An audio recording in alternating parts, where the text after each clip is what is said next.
Welcome back to my channel. ಹೊಸದಾಗಿ channel ನೋಡ್ತಾ ಇದ್ದರೆ ಸಬ್ಸ್ಕ್ರೈಬ್ ಮಾಡಿಕೊಂಡು ಸಪೋರ್ಟ್ ಮಾಡಿ.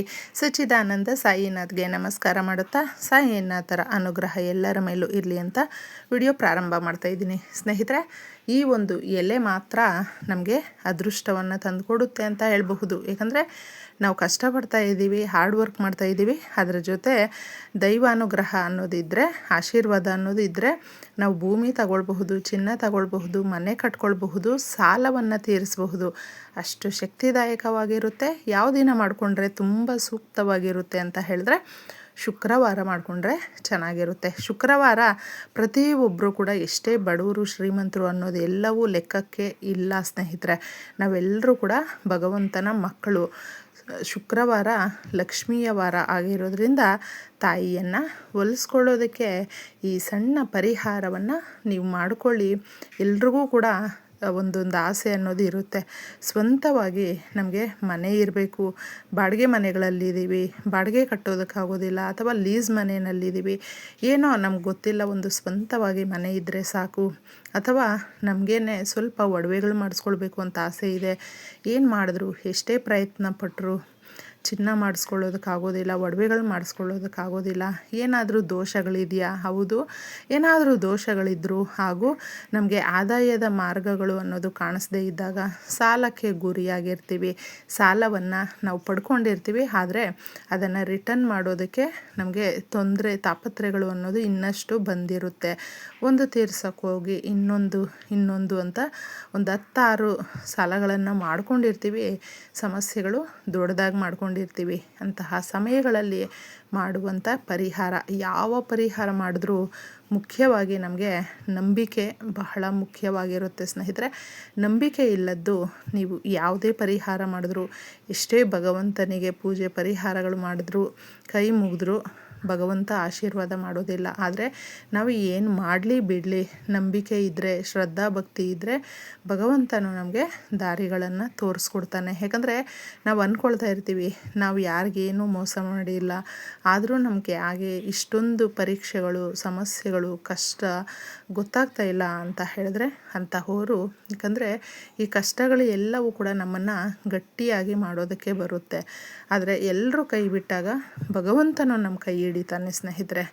ಇದನ್ನು ಗಮನಿಸ್ಕೊಂಡು ನಾವು ಶುಕ್ರವಾರ ಈ ಪರಿಹಾರವನ್ನು ಮಾಡ್ಕೊಳ್ಳಿ. ನಿಮ್ಮ ಮನೆಯ ಹತ್ರ ಇದ್ದರೂ ಕೂಡ ತುಂಬ ಒಳ್ಳೆಯದು. ಸಾಕಷ್ಟು ಜನಕ್ಕೆ ದಾಸವಾಳದ ಗಿಡ ಅನ್ನುವಂಥದ್ದು ಬೆಳೆದು ಬಿಡುತ್ತೆ ಅಂತ ನಾವು ಅಂದ್ಕೊಳ್ತೀವಿ. ಇಲ್ಲ ಸ್ನೇಹಿತರೆ, ಎಲ್ಲರ ಮನೆ ಹತ್ರ ಕೂಡ ಬೆಳೆಯೋದಕ್ಕೆ ಸಾಧ್ಯನೇ ಇಲ್ಲ. ಯಾಕಂದರೆ ಯಾರ ಮೇಲೆ ಲಕ್ಷ್ಮೀ ದೇವಿಯ ಹಾಗೂ ಭೂದೇವಿಯ ಆಶೀರ್ವಾದ ಇರುತ್ತೋ ಅವ್ರ ಮನೆ ಹತ್ರ ದಾಸವಾಳದ ಗಿಡ ಅನ್ನುವಂಥದ್ದು ಬೆಳೆಯುತ್ತೆ. ತುಂಬ ಜನಕ್ಕೆ ಒಂದು ಏನಿರುತ್ತೆ ಅಂದರೆ, ಈ ಗಿಡ ಬೆಳೆಯುತ್ತೆ, ಇದ್ರ ತುಂಬ ಹೂಗಳು ಬಿಡುತ್ತೆ ಅನ್ನೋ ಥರ ಲೆಕ್ಕಾಚಾರದಲ್ಲಿರ್ತಾರೆ. ಬಿಡೋದು ನಿಜ, ಆದರೆ ಎಲ್ಲರ ಮನೆ ಹತ್ರ ಇದ್ದರೂ ಕೂಡ ಇದು ಸಾಧ್ಯ ಆಗೋದಿಲ್ಲ. ಯಾರ ಮನೆ ಹತ್ರ ಈ ಹೂಗಳು ಯಥೇಚ್ಛವಾಗಿ ಬಿಡ್ತಾ ಇರುತ್ತೆ, ಅದು ಕೆಂಪು ಹೂಗಳು ಆಗಿದ್ದರೆ ತುಂಬ ಚೆನ್ನಾಗಿರುತ್ತೆ.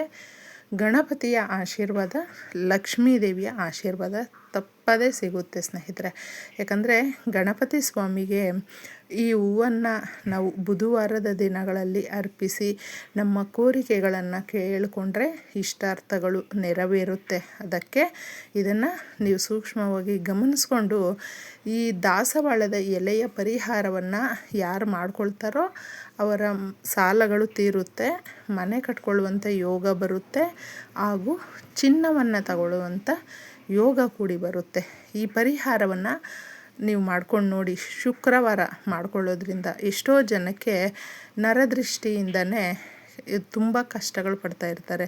ನರದೃಷ್ಟಿ ಯಾವ ಥರ ಬರುತ್ತೆ ಅದು ಕೂಡ ನಾವು ಅಷ್ಟೊಂದು ಅಬ್ಸರ್ವ್ ಮಾಡಿರೋದಿಲ್ಲ.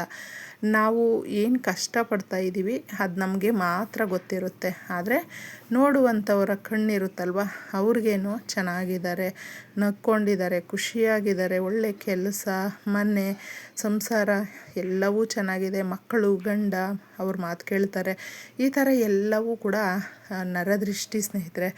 ತುಂಬ ಜನ ನಮ್ಮ ಸಂಬಂಧಿಕರೇ, ನಮಗೆ ಬೇಕಾಗಿರುವಂಥವರೇ ಯಾವುದೋ ಒಂದು ಜಾಗದಲ್ಲಿ ಕೂತ್ಕೊಂಡು ಅಳ್ತಾ ಇರ್ತಾರೆ. ಅಂದರೆ ಅವರ ಗೋಳಾಟ, ಅವರ ನೋವು ನಮಗೆ ಒಂದು ಶಾಪದ ರೀತಿಯಲ್ಲಿ ತಟ್ಟುವಂಥದ್ದಾಗುತ್ತೆ. ಅಂದರೆ ಅವ್ರಿಗೆ ರಿಯಲ್ಲಾಗಿ ನಾವು ಏನಾದರೂ ಕಷ್ಟ ಕೊಟ್ಟಿದ್ದರೆ ಅಥವಾ ಅವರು ನಮ್ಮ ಸಮಸ್ಯೆಗಳು ಇಷ್ಟಿದೆ, ನಮಗೇನು ಸಹಾಯನೇ ಮಾಡ್ತಾಯಿಲ್ಲ, ನಾವು ಈ ಥರ ಕಣ್ಣೀರು ಹಾಕ್ತಾಯಿದ್ದೀವಿ, ಈ ಥರ ಎಲ್ಲ ಕೂಡ ಒಂದು ಇದು ಮಾಡ್ತಾ ಇರ್ತಾರೆ. ಅದರಿಂದ ನಮಗೆ ಏಳಿಗೆ ಆಗೋದಿಲ್ಲ.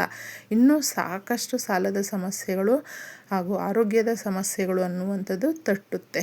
ಅದಕ್ಕೆಲ್ಲವೂ ಕೂಡ ಮುಕ್ತಿ ಸಿಗಬೇಕು ಅಂದರೆ ದಾಸವಾಳದ ಎಲೆಯನ್ನು ತಗೊಂಡು ಕ್ಲೀನಾಗಿ 3 ಬಟ್ಟನ್ನು ಇಡಿ, ಅದನ್ನು ಒರೆಸಿದ್ದೆ ಕುಂಕುಮದ ಬಟ್ಟನ್ನು ಅದನ್ನು ಪೇಸ್ಟ್ ಮಾಡಿ ಇಟ್ಟು, ಸಾಸಿವೆ ಅನ್ನುವಂಥದ್ದು ನೋಡಿ ಈ ರೀತಿ ನರದೃಷ್ಟಿ ಇರುತ್ತಲ್ವ, ಅದನ್ನು ನಿವಾರಣೆ ಮಾಡುವಂಥ ಶಕ್ತಿ ಸಾಸಿವೆಗೆ ಇರೋದರಿಂದ ನೀವು ಸಾಸಿವೆಯನ್ನು ಸ್ವಲ್ಪ ಹಾಕಿ ಅದ್ರ ಮೇಲೆ ರಾಕ್ ಸಾಲ್ಟ್ ಕಲ್ಲುಪ್ಪನ್ನು ಹಾಕಿ. ಕಲ್ಲುಪ್ಪು ಶುದ್ಧವನ್ನು ಮಾಡುತ್ತೆ. ಯಾವ ಜಾಗದಲ್ಲಿ ಇರುತ್ತೋ ಆ ಜಾಗದಲ್ಲಿ ನಮಗೆ ಆ ನೆಗೆಟಿವ್ ಎನರ್ಜಿಯನ್ನು ಅಬ್ಸರ್ವ್ ಮಾಡಿಕೊಳ್ಳುತ್ತೆ, ಕಷ್ಟಗಳನ್ನು ದೂರ ಮಾಡುತ್ತೆ. ಇನ್ನು ಸ್ವಲ್ಪ ಒಂದು ಚಿಕ್ಕ ಸ್ಪೂನಷ್ಟು ಹಳದಿಯನ್ನು ಹಾಕ್ಕೊಳ್ಳಿ. ಹಳದಿ ನಮಗೆ ಗುರುಬಲವನ್ನು ಹೆಚ್ಚು ಮಾಡುತ್ತೆ. ಗುರುಬಲ ಜಾಸ್ತಿ ಬೇಕು ಅಂದರೆ ಕೆಲಸ ಸಿಗುತ್ತೆ. ದುಡ್ಡು ಅಂದರೆ ಸಾಲದ ಸಮಸ್ಯೆಗಳು ಬಗೆಹರಿಯುತ್ತೆ. ಸಾಲ ಕೊಡುವ ಮಟ್ಟಕ್ಕೆ ಶಕ್ತಿ ಅನ್ನೋದು ಬರುತ್ತೆ. ಆದಾಯದ ಮಾರ್ಗಗಳು ತೆರೆದುಕೊಳ್ಳುತ್ತೆ. ಈ ವಸ್ತುಗಳನ್ನೆಲ್ಲವೂ ಕೂಡ ನೀವು ಒಂದು ಪ್ಲೇಟಲ್ಲಿ ಎಲೆ ಇಟ್ಕೊಳ್ಳಿ, ಏಕೆಂದರೆ ಚೆಲ್ಲೋಗುತ್ತೆ ಅನ್ನುವಂಥದ್ದು. ಇದನ್ನು ಸಂಧ್ಯಾ ಸಮಯದಲ್ಲಿ ಮಾಡಿಕೊಳ್ಬೇಕು. ಇದನ್ನು ನಿಮ್ಮ ದೇವ್ರ ಮನೆಯಲ್ಲಿ ಇಷ್ಟ ದೇವರು, ಮನೆ ದೇವರು, ಕುಲದೇವರ ಫೋಟೋ ಅನ್ನೋದು ಪ್ರತಿಯೊಬ್ಬರ ಮನೆಯಲ್ಲೂ ಇರುತ್ತೆ. ಇಲ್ಲದೇ ಇದ್ದರೂ ಪರವಾಗಿಲ್ಲ, ದೇವ್ರ ಮನೆಯಲ್ಲೇ ನೀವು ನಿಮ್ಮ ಇಷ್ಟ ದೇವರ ಮುಂದೆನೇ ನೆನೆಸ್ಕೊಳ್ತಾ ದೀಪಾರಾಧನೆ ಮಾಡಿ, ತದನಂತರ ಇದನ್ನೆಲ್ಲವೂ ಇಡಿ. ರಾತ್ರಿ ಪೂರ್ತಿ ಇದರಲ್ಲಿ ಇಟ್ಟಿರುವಂಥ ವಸ್ತುಗಳು ಎಲ್ಲವೂ ಕೂಡ ನಮ್ಮ ಮನೆಯಲ್ಲಿ ಇರುವಂಥ ಸಮಸ್ಯೆಗಳನ್ನು ಪ್ರತಿ ಮೂಲೆ ಗೋಡೆಗಳಲ್ಲೂ ಕೂಡ ನಮ್ಮ ಕಣ್ಣೀರು ಬಾಧೆ ಅನ್ನೋದು ಇರುತ್ತೆ ಸ್ನೇಹಿತರೆ. ಅದಕ್ಕೋಸ್ಕರನೇ ಯಾವಾಗಲೂ ನಾವು ಪಾಸಿಟಿವ್ ಆಗಿ ಇರಬೇಕು. ಮನೆಯಲ್ಲೂ ಕೂಡ ವಾತಾವರಣ ಅದೇ ಥರ ಇರುತ್ತೆ ಅನ್ನೋದು ನಮ್ಮ ಹಿರಿಯರು ಹೇಳ್ಕೊಡುವಂಥದ್ದು.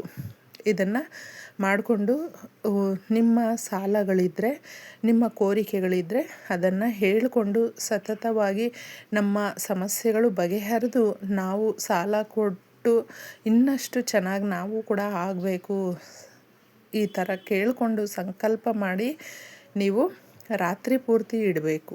ತದನಂತರ ಇದನ್ನು ಕ್ಲೀನಾಗಿ ಮಾರನೆಯ ದಿನ ತೆಗೆದುಬಿಟ್ಟು ಯಾರು ತುಳಿದೇ ಇರುವ ಕಡೆ ಹಾಕಬೇಕು.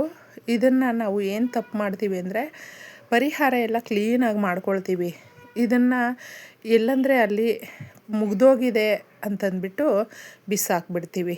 ಮತ್ತು ರಿಟರ್ನ್ ಆ ಸಮಸ್ಯೆಗಳು ನಮಗೆ ಹುಡುಕೊಂಡು ಬರುತ್ತೆ. ಅದಕ್ಕೋಸ್ಕರನೇ ಹುಷಾರಾಗಿ ಯಾರು ತುಳಿದೇ ಇರುವ ಕಡೆ ಎಲೆ ಸಮೇತ ಹಾಕ್ಬಿಟ್ಟು ಬನ್ನಿ. ಒಂದು ಬದಲಾವಣೆಯನ್ನು ನೀವೇ ನೋಡ್ತೀರಾ ಸ್ನೇಹಿತರೆ.